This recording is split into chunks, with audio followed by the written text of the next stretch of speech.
There's a whole bunch of coronavirus rules and restrictions in Canada that don't make a whole lot of sense, or at least appear a bit contradictory when you compare them to other rules that are on the books.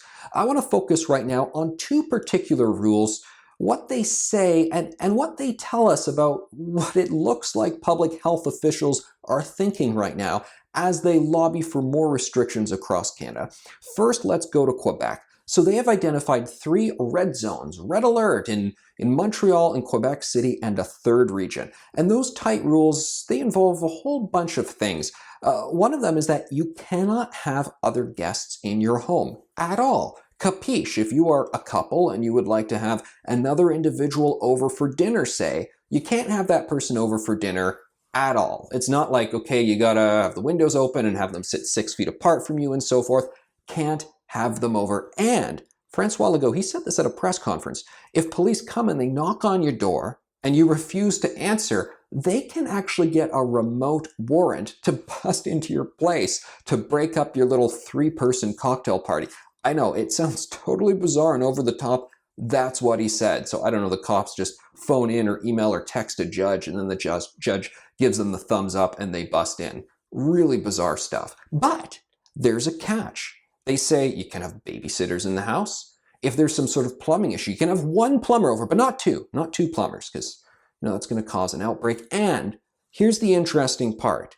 If you are a person who lives alone, you can have someone over for dinner.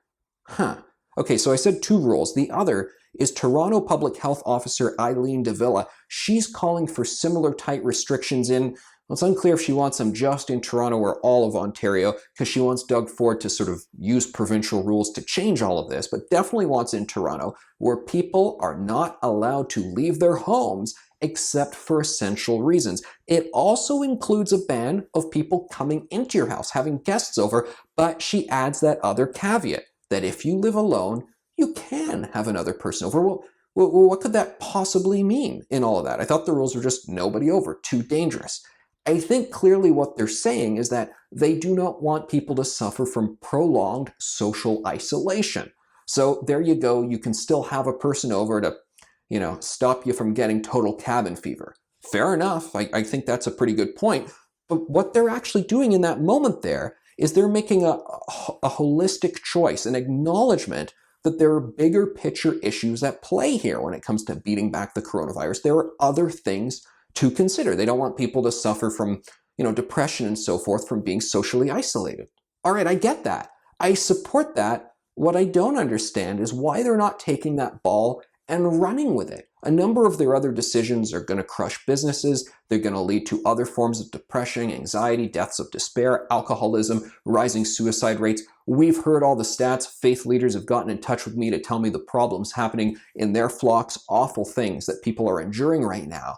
And I'm hard-pressed to understand why Toronto Public Health and in Quebec, they're acknowledging just a small bit of these holistic concerns, but not the rest. There's a bit of a battle going on right now, or a dispute, I should say, between public health experts all across the country. Some voices stepping forward with open letters saying, we must acknowledge more of these big picture issues. I did an interview in the Post Media Papers with Vivek Goel, who is one of really the most decorated public health officials in Canada. Well, he's now a professor, but he was the CEO of Public Health Ontario. He argues this point, but then you've got others saying, no, it's just all about totally batten down the coronavirus cases. You do not want to have any of them.